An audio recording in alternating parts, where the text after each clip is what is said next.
In biblical theology, the baseline definition of salvation is the mechanism of deliverance or rescue. The scope of that rescue evolves across the text.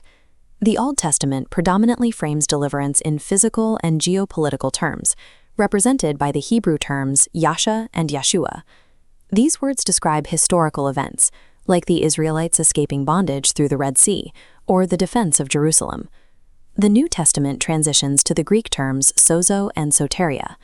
Here, the focus shifts to spiritual rescue, deliverance from the penalty and power of sin.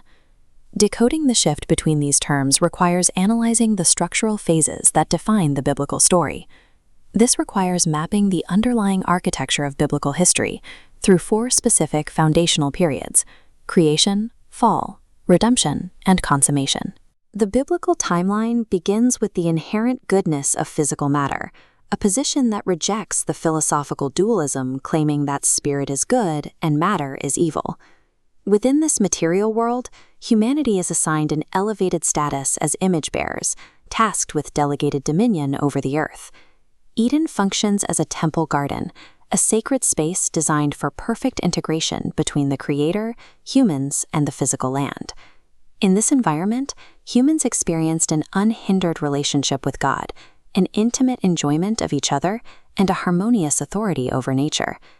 In the Genesis account, humanity begins in a state of intimate communion and delegated authority within a sacred physical environment.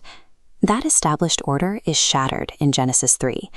This act of rebellion introduces a fatal disruption into the system. By consuming the forbidden fruit, humans bring upon themselves immediate spiritual death, which initiates a progressive decay leading eventually to physical death. This rebellion fractures the existing order, creating a 4-fold alienation that ripples across the entire note network. Humans became alienated from God, hiding in fear. They became alienated from themselves through shame, from each other through blame, and from the land through painful toil. Banishment from God's presence left humanity in a deficit. They lacked the capacity to self-correct. Rather than eradicating humanity, God initiates a restoration project, moving the timeline into the redemption phase. The Old Testament records a repetitive cycle where generation after generation experiences peace, rebels against the covenant, receives divine judgment, and then cries out for help. God responded to these cries with physical deliverance, demonstrating the Hebrew concept of Yasha by parting seas and defeating occupying armies. Yet these localized rescues did not change the internal disposition of the people. The cycle persisted, culminating in the Assyrian and Babylonian exiles.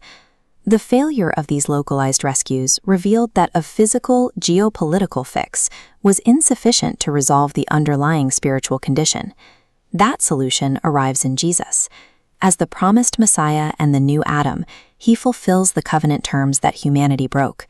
Through his perfect life, death, and resurrection, Christ acts as the substitute, securing the spiritual rescue the Old Testament pointed toward. Dr. Peterson's lecture identifies a temporal paradox here, noting the already but not yet character of God's redeeming work. This paradox exists because believers live in overlapping ages. While Christ's work is finished, the timeline splits into an inaugurated reality and a future consummation. Ephesians 2:8 maps the past aspect, stating that by grace you have been saved through faith. 1 Corinthians 1:18 maps the present, describing believers as those who are being saved. Romans 5:9 points to the future, declaring that believers will be saved from the coming eschatological wrath. This creates a symmetry between the beginning and the end of the text, moving from the original garden temple in Genesis to the new earth city temple in Revelation. The fractured relationships of the fall are mended together, granting humanity direct access to God's glory. Through this sequence, the fall is reversed. The broken nodes of Eden are repaired,